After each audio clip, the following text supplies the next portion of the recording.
Today we bring you a rare look inside North Korea, this just after events in the reclusive communist state marking 60 years since the truce that ended the Korean War. They included a solemn gathering at a new war museum in Pyongyang and a lavish military parade during which young leader Kim Jong-Un saluted his troops. Pulse Venka's James Andre was there, and in a moment he'll tell us all about it. But first, let's take a look at the report he put together with Nathalie Touré. This brand new cemetery is set on the outskirts of Pyongyang. Thousands of carefully selected guests wearing their best clothes have walked miles to attend its inauguration by North Korea's new leader, Marshal Kim Jong-Un. He's here to pay tribute to the heroes who liberated the fatherland. North Korea indeed claims the war ended with its total victory. DPRK doesn't give official figures, though experts say hundreds of thousands died in the army alone. Here rest the bodies of 500 victims, both soldiers and civilians. Almost every family in Korea was affected by the conflict. My husband is here. During the war, he commanded an anti-tank platoon. I'll do my best to educate my children to be faithful to the party and to Kim Jong-un until the day I die. As for me, I would give my life for them if I had to. In the center of Pyongyang, the Victorious Fatherland Liberation War Museum has been renewed. It showcases North Korea's version of history, or how eternal President Kim Il-sung's tactical skills led North Koreans to so-called victory in their struggle against the United States and their South Korean puppet soldiers. Comrade Kim Il-sung immediately retaliated when the South attacked us. His wisdom and strategy led us to great victory. I will devote all my life to defending the fatherland and our supreme leader, Comrade Kim Jong-un. A giant statue of Kim Il-sung welcomes visitors. It shows the striking resemblance between the country's founder and his grandson, Kim Jong-un, an asset for North Korea's young leader. With these celebrations, he hopes to consolidate his links with the army, whose support is crucial. During the traditional military parade, helicopters carried banners reading his name, a way for the army to show the country its loyalty towards the new leader. I feel the love that Kim Jong-un has for the veterans, and I will educate my children to be faithful to the party and Marshal Kim Jong-un till the end.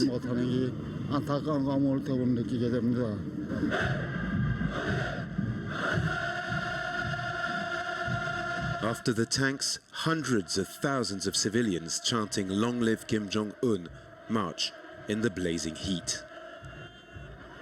A large part of Pyongyang's 3 million residents were requested to take part in this carefully orchestrated demonstration of faith in their leader. It's the first time I've taken part in a parade like this. And it's the first time I've had an opportunity to see Kim Jong-un. I'll tell my children how proud I am. Kim Jong-un has promised to turn North Korea into a paradise through joint economic and military development.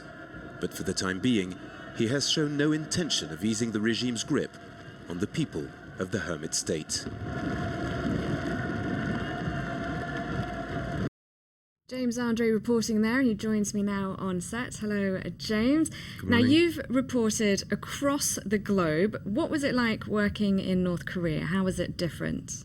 Well, North Korea is a very difficult place to work in. It's one of the most closed countries in the world. And indeed, what's impressive is that you have a minder with you all the time. Everything is set up for you. You can't choose the stories you are going to cover, and basically you are taken to places, shown events, and you have to cover those because there's no other possibility to go astray or see anything else, and it is a very, very tight surveillance of yourself, basically. But on the other hand, it's important to note that, and this is something quite special because Nathalie Touré, whom I was with for this report, has been to North Korea 4 times, and she was telling me that it was a lot more open than it usually is. We actually got to talk to random citizens, which nearly never happens. So of course, what they say is very formatted. You probably saw it in the report. Everybody tends to follow the line of the party and the regime, but still it was quite extraordinary to be able to speak to these people. It's also important to note that